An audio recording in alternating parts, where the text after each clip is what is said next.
कहते हैं कि जिस तरह एक एक्टर को परफॉर्म करने के लिए स्टेज चाहिए होता है, बिल्कुल उसी तरह फिजिक्स को अनफोल्ड होने के लिए स्पेस चाहिए। हम सब स्पेस के अंदर एग्जिस्ट करते हैं और स्पेस हमारे हर तरफ है। तो स्पेस से रिलेटेड 3 बड़े मजेदार क्वेश्चन जो हैं, बड़े इंटरेस्टिंग क्वेश्चन हमारे जेहन में पैदा होते हैं। सबसे पहले ये कि भाई ये स्पेस कितनी बड़ी है, ये यूनिवर्स कितनी बड़ी है और इसका साइज क्या है, इसकी शेप क्या है। तो साइज और शेप से रिलेटेड एक क्वेश्चन हमारे जेहन में आता है। दूसरा ये कि भाई ये स्पेस किस चीज से मिलकर बनी हुई है, ये स्पेस है क्या, ये जो सारी स्पेस है ये क्या है। और तीसरा ये क्वेश्चन सामने आता है कि भाई छोटे से छोटे लेवल पे स्पेस किस तरह की हो सकती है। यानी हमारी कॉमन सेंस कहती है कि हर एक लेंथ को 2 से तकसीम किया जा सकता है। तो अगर हर एक लेंथ 2 से तकसीम हो जाती है तो बिल्कुल एक छोटी पॉसिबल लेंथ जो हम इमेजिन करते हैं वो भी तो 2 से तकसीम हो सकती होगी। तो वहां पे भी क्या कोई लिमिट है? तो ये 3 क्वेश्चन है, यानी शेप से रिलेटेड और उसके बाद नेचर ऑफ स्पेस से रिलेटेड और फिर ये कि स्मॉल स्केल पे यूनिवर्स किस तरह की है, स्पेस किस तरह की है। तो ये 3 क्वेश्चन हमारे सामने आते हैं। आप इन क्वेश्चंस पे गौर करें तो 2 तरह के पर्सपेक्टिव हमारे सामने आते हैं। एक है लार्ज स्केल पर्सपेक्टिव और एक है स्मॉल स्केल पर्सपेक्टिव। तो लार्ज स्केल पे जो यूनिवर्स है उसको गवर्न करती है थ्योरी ऑफ रिलेटिविटी जो कि आइंस्टाइन ने पेश की थी, और इसी तरह जो स्मॉल स्केल है वहां पे क्वांटम मैकेनिक्स के जरिए हम चीजों को अंडरस्टैंड कर रहे होते हैं। तो अब इन दोनों टूल्स के साथ जब हम स्पेस को देखते हैं तो हमारे सामने 2 लिमिट्स आती हैं स्टेज की, फिजिक्स के स्टेज की 2 लिमिट्स आती हैं। बड़ी जो लिमिट है वो है size of the observable universe which is 93 billion light years across, या 10⁻27 मीटर्स, यानी 1 followed by 27 zeros. This is how big the size of the universe is. और जो दूसरी लिमिट हमारे सामने आती है स्मॉल स्केल पे, दैट इज प्लैंक्स लेंथ, यानी 10⁻⁻35 मीटर्स। अब हम इन तीनों क्वेश्चंस को एड्रेस करने की कोशिश करते हैं। सबसे पहले देखते हैं कि भाई स्पेस की शेप क्या है। तो शेप को देखने के लिए सबसे पहले हमें देखना पड़ेगा कि भाई ये सारी यूनिवर्स कब वजूद में आई। तो ये वजूद में आई थी 13.8 बिलियन ईयर्स अगो। तो जैसे मैंने भी बताया कि size of the universe is 93 billion light years across.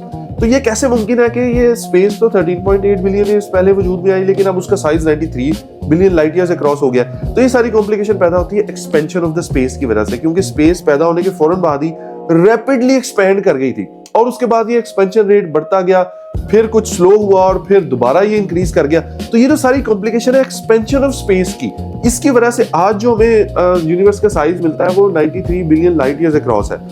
तो ये सब होता है इसकी एक्सपेंशन की वजह से। लेट्स से कि ये 2 बहुत दूर है पॉइंट स्पेस में, तो ये दोनों एक दूसरे से दूर जा रहे हैं, इसलिए नहीं कि ये खुद से एक दूसरे से दूर जा रहे हैं, बल्कि इनके दरमियान में जो स्पेस है वो ही नई स्पेस बनना शुरू हो गया दरमियान में, तो उसकी वजह से एक दूसरे से दूर जा रहे हैं। तो इस सब को हम डार्क एनर्जी की मदद से समझते हैं कि भाई स्पेस किसी एनर्जी की वजह से एक्सपेंड कर रही है। तो इस सब की वजह से हमें स्पेस का ये साइज, यूनिवर्स का ये साइज हमारे सामने आता है।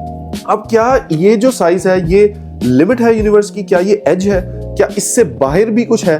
तो यहाँ पे कुछ और कॉम्प्लिकेशंस पैदा होती हैं कि भाई ये जो साइज है ये ऑब्जर्वेबल यूनिवर्स का साइज है, यानी ये वो यूनिवर्स है जिसको हम ऑब्जर्व कर सकते हैं। जो बिग बैंग के फौरन बाद जो लाइट है वो जो हम तक पहुंच रही है वो उसकी ये लिमिट है। तो इसके बाहर भी यूनिवर्स एग्जिस्ट कर सकती है और वो इट कुड बी इन्फिनिट, तो हम उसको कभी भी पता नहीं कर सकते। इसी तरह बिकॉज हमें लार्ज स्केल पे कुछ चीजों का नहीं पता, तो ओवरऑल जो एक पूरी शेप है यूनिवर्स की पता करना वो भी मुश्किल है। फॉर एग्जाम्पल हम बड़ी चीजों का राउंड इमेजिन करते हैं, यानी बड़े स्टार्स, ब्लैक होल्स हमारे सामने राउंड शेप में आते हैं। तो क्या यूनिवर्स भी राउंड है? तो ये इतना आसान नहीं है पता करना, लेकिन हमारे सामने कुछ क्लूज हैं। सबसे पहला क्लू है कि डेंसिटी जो है यूनिवर्स की ये डिटरमिन करेगी कि बड़े लेवल पे इसका कर्वेचर किस तरह है, क्योंकि आइंस्टाइन की थ्योरी से हमें पता चलता है कि स्पेस जो है ये बेंड होती है, ये अपनी एक शेप बना लेती है अगर वहां पे कुछ मैटर एग्जिस्ट करता है। तो अगर लार्ज स्केल पे कर्वेचर को स्टडी करना है तो हमें ओवरऑल डेंसिटी यूनिवर्स की देखनी पड़ेगी कि जो हमारे सामने आती है 5 हाइड्रोजन एटम्स पर क्यूबिक मीटर। अब ये बहुत ही कम डेंसिटी है, लेकिन ये इसलिए इतनी कम आपको फील हो रही है क्योंकि जितने भी ब्लैक होल्स हैं, सन है, गैलेक्सीज हैं, इस सारे मैटर को आप इवनली डिस्ट्रीब्यूट करें स्पेस में तो आपके सामने फिर ये एक एवरेज डेंसिटी सामने आएगी। तो ये अगर थोड़ी सी ज्यादा होती तो शायद यूनिवर्स जो है वो पॉजिटिवली कर्व्ड होती, यानी वो राउंड शेप की तरफ जाती, और अगर इससे कम होती तो शायद ये एक ओपन स्पेस की तरफ जाती, नेगेटिव कर्वेचर रखती। लेकिन हमें ये डेंसिटी बताती है कि यूनिवर्स हर तरफ हमें फ्लैट ही नजर आ रही है, यानी अगर 2 स्ट्रेट लाइंस यूनिवर्स में ट्रेवल करें तो वो हमेशा स्ट्रेट ही ट्रेवल कर रही होगी, वो कभी भी मिलेंगी नहीं। जिस तरह जमीन की सरफेस पे हम कहते हैं कि अगर आप स्ट्रेट लाइन में ट्रेवल करें तो नॉर्थ पोल पे जाके आप मिल जाएंगे, लेकिन स्पेस में हमें कहीं ऐसा नजर नहीं आ रहा कि 2 लाइंस जो है वो कहीं कन्वर्ज हो रही हैं या डाइवर्ज हो रही हैं। तो हम ये कुछ कॉन्फिडेंस से कह सकते हैं कि यूनिवर्स इज ओवरऑल फ्लैट। लेकिन क्या ये फाइनाइट है, इनफाइनाइट है? This is something we can not tell right now with our current knowledge of the universe. अब हम चलते हैं दूसरे क्वेश्चन की तरफ कि भाई ये स्पेस किस चीज से मिलकर बनी हुई है। तो आइंस्टाइन ने हमें पहले ये बताया कि भाई स्पेस सिर्फ स्पेस नहीं है, इसके साथ टाइम भी जुड़ा हुआ है। तो ये स्पेस टाइम का एक कॉन्टिन्यूम है, स्पेस टाइम का एक मजमुआ है। तो एक ये चीज हमारे सामने आती है। दूसरा ये कि अगर हम किसी इंटरगैलेक्टिक स्पेस से बिल्कुल एक एम्प्टी स्पेस को भी अपने सामने ले आए ना, तो एक एम्प्टी स्पेस में भी कुछ ना कुछ एटम्स जो है वो एग्जिस्ट कर रहे होंगे, यानी स्पेस बिल्कुल एम्प्टी नहीं मिलेगी आपको कहीं भी। इसी तरह ये कि वहां पे रेडिएशन, पूरी यूनिवर्स जो है वो इट्स फ्लडेड विद रेडिएशन, तो आपको रेडिएशन मिलेगी बहुत ज्यादा। तीसरा ये कि क्वांटम लेवल पे, यानी बहुत छोटे लेवल पे आप जाएंगे तो there is something called quantum fluctuation, यानी वर्चुअल पार्टिकल जो है वो मुसलसल एग्जिस्टेंस में आ रहे हैं, जा रहे हैं। वहां पे बड़ा it's a very happening place on the quantum scale. तो एम्प्टी स्पेस भी it's a very happening place. Even empty space जो है उसके अंदर भी उसकी अपनी कुछ एनर्जी होती है, और उसी एनर्जी की वजह से स्पेस बड़े लेवल पे फिर एक्सपेंड कर रही होती है, जिसे हम डार्क एनर्जी बोलते हैं। तो स्पेस इस चीज से मिलकर बनी हुई है। अब तीसरी जो चीज है कि भाई कितना छोटे लेवल पे हम स्पेस को देख सकते हैं, तो वो हमारे सामने है प्लैंक्स लेंथ की लिमिट। अब प्लैंक्स लेंथ बहुत बहुत छोटी एक लेंथ है, इतनी छोटी है कि आप सबसे पहले एक इंसान के हेयर को इमेजिन करें कि अगर आप एक बाल लें तो इसकी जो चौड़ाई है ये 10⁻⁻⁴ मीटर्स है। एक बैक्टीरिया जो है इट इज 10⁻⁻⁶ मीटर्स। एक एटम जो है इट इज 10⁻⁻10 मीटर्स, और प्रोटॉन जो है इट इज 10⁻⁻15 मीटर्स। और प्लैंक्स लेंथ इससे भी कहीं कहीं ज्यादा छोटी 10⁻⁻35 मीटर्स पे है। ये इतनी छोटी है कि इमेजिन करें कि अगर पूरी जमीन जो है, ये एक एटम जो है वो पूरी जमीन जितना हो जाए, ठीक है, तो तब भी प्लैंक्स लेंथ जो है वो सिर्फ एक प्रोटॉन के साइज के बराबर होगी। So this is how small the Planck's length is. अब प्लैंक्स लेंथ को क्या दो में तकसीम किया जा सकता है, उससे नीचे क्या होगा?